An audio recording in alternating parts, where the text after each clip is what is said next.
তিস্তার অববাহিকায় এখন কিন্তু লাখো লাখো মশাল প্রজ্বলন করা হয়েছে।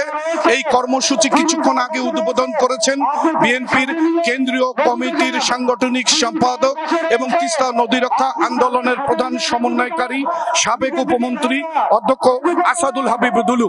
এই তিস্তা নদী রক্ষা আন্দোলনের দাবিটি হচ্ছে যে নভেম্বরের মধ্যেই তিস্তা মহাপরিকল্পনা কাজ শুরু করতে হবে। রংপুরের যে 5টি জেলা রংপুর, নীলফামারী, লালমনিরহাট, কুড়িগ্রাম এবং গাইবান্ধার যে বিস্তীর্ণ প্রায় 110 কিলোমিটার অঞ্চল প্রতি বছর নদী ভাঙনের শিকার হয়, খরার শিকার হয় এবং এই নদীতে পানি না থাকায় জীব বৈচিত্র্য থেকে আরম্ভ করে মাছ এবং যারা এই নদীর পানি দিয়ে যাদের জীবন চলে সেই মৎস্যজীবীদের প্রাণ যেখানে আজকে যায় যায় অবস্থা, সেই অঞ্চলের মানুষের যে প্রাণের দাবি সেটি হলো তিস্তা মহাপরিকল্পনা বাস্তবায়ন। বান্ডেল থাকলে প্রতি সেনমানিতে টাকা বাঁচবে। বিকাশ সেনমানি বান্ডেল কিনে জিতুন প্রতি লেনদেনে। কিন্তু সরকার গড়িমসি করছে এমন অভিযোগ কিন্তু এই আন্দোলনকারী আয়োজকরা বলেছেন। তারা বলছেন নভেম্বরে কাজ শুরু করতে হবে।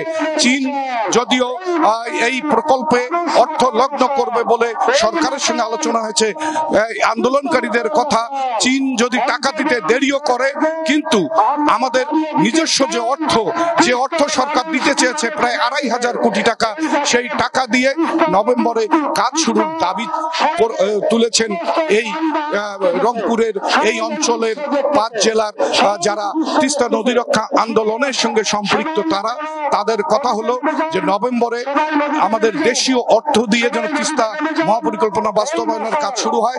প্রয়োজন বোধে তিস্তা অঞ্চলের 5 জেলার যে মানুষ রয়েছে তারা এই সরকারকে প্রয়োজন বোধে তারা অর্থ দেবে, প্রয়োজন বোধে তারা বিভিন্ন প্রস্তাবনা দিয়েছে সরকারের কাছে ইতিমধ্যে, যে সরকার যেমন পদ্মা সেতু, যমুনা সেতু বাস্তবায়নে বিভিন্ন খাত থেকে জনগণের কাছে অর্থ আদায় করেছিল, সেভাবেই কিছু খাত অথবা বন্ড চালুর দাবি জানাচ্ছেন। প্রয়োজন বোধে এই বন্ডের টাকা তিস্তা পাড়ের এই 5 জেলার মানুষ প্রথম তারা কন্ট্রিবিউশন করবে, প্রথম তারা দান করবে। আমি এই মুহূর্তে দাঁড়িয়ে আছি রংপুর এবং লালমনিরহাট জেলার যে প্রবেশদ্বার, একদিকে কাউনিয়া, রংপুরের কাউনিয়া উপজেলা, আর একদিকে লালমনিরহাটের সদর উপজেলার তিস্তা। এই তিস্তা সড়ক সেতু এবং রেল সেতুর মধ্যখানে তিস্তা নদীর অববাহিকায় বান্ডেল থাকলে প্রতি সেনমানিতে টাকা বাঁচবে। বিকাশ সেনমানি বান্ডেল কিনে জিতুন প্রতি লেনদেনে। এই মুহূর্তে আমরা দেখছি হাজার হাজার মশাল প্রজ্বলন করেছে এবং সমস্বরে স্লোগান দিচ্ছে নভেম্বরের মধ্যে তিস্তা মহাপরিকল্পনার কাজ শুরু করতে হবে।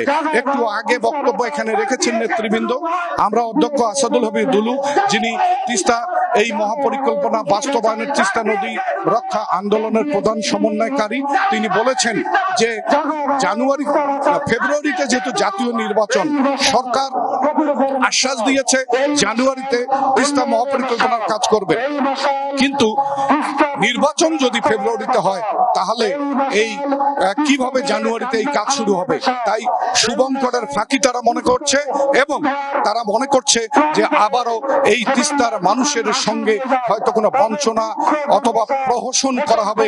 তাই এই অঞ্চলের মানুষের প্রাণের দাবি তিস্তা মহাপরিকল্পনার কাজ যেন নভেম্বরে শুরু করা হয়। একটু বলে রাখি যে প্রতি বছর যে বন্যা হয়, উজান থেকে পাহাড়ি ঢল, বিশেষ করে ভারত থেকে যে পানি ছেড়ে দেয়া হয়, এই পানি যখন তিস্তা দিয়ে নামতে শুরু করে এত প্রবল বেগে, তখন কিন্তু তিস্তার অববাহিকার 5টি জেলা, বিশেষ করে নীলফামারী, লালমনিরহাট, রংপুর, কুড়িগ্রাম এবং গাইবান্ধার বিস্তীর্ণ অঞ্চলে কিন্তু ব্যাপক বন্যা দেখা দেয়। আর এই বন্যার পরে যখন পানি নামতে শুরু করে তখন আমরা দেখেছি সেই নদীর কিন্তু ভাঙন তিস্তা যেন কালগ্রাসী রূপ ধারণ করে। আর সেই ভাঙনে লোকালয়, বাড়িঘর, রাস্তাঘাট, মসজিদ, মন্দির, গির্জা, শিক্ষা প্রতিষ্ঠান সহ অনেক কিছু কিন্তু তিস্তার নদীগর্ভে বিলীন হয়ে গেছে। স্বাধীনতার পর 54 বছরের যদি একটি পরিসংখ্যান আমরা বলি, তাহলে এই তিস্তার দুপারের 5 জেলার প্রতি বছর কয়েক লাখ কোটি টাকার সম্পদ ধ্বংস হয়ে বিস্তীর্ণ অঞ্চলের মানুষ কিন্তু গৃহহীন, বাস্তুহারা হয়ে গেছে। এবং তিস্তার এই যে প্রায় 110 কিলোমিটার দীর্ঘ যে গতিপথ, এই দীর্ঘ গতিপথের দুই পারে অন্তত কয়েক লক্ষ মানুষ কিন্তু তারা কিন্তু একেবারেই বাস্তুহারা হয়ে তারা এখন ভাসমান জীবন যাপন করছে। বান্ডেল থাকলে প্রতি সেনমানিতে টাকা বাঁচবে। বিকাশ সেনমানি বান্ডিল কিনে জিতুন প্রতি লেনদেনে। কেউ কেউ হয়তো এই অঞ্চল ছেড়ে চলে গিয়েছেন, বাংলাদেশের বিভিন্ন অঞ্চলে জীবন যাপন করছেন। এক সময় যাদের গোয়াল ভরা গরু ছিল, যাদের ছিল গোয়াল ভরা ধান ছিল, যাদের গোয়াল ভরা গরু এবং যাদের ছিল ধান, মানে যারা ভালো গৃহস্থ ছিল, যাদের জীবন যাপনের মান খুবই ভালো ছিল, এই সমস্ত অনেক মানুষ, লাখ লক্ষ মানুষ কিন্তু গত 54 বছরে গৃহহীন, বাস্তুহারা, জমি জিরাত সবকিছু হারিয়ে তারা কিন্তু নিঃস্ব হয়ে গেছে।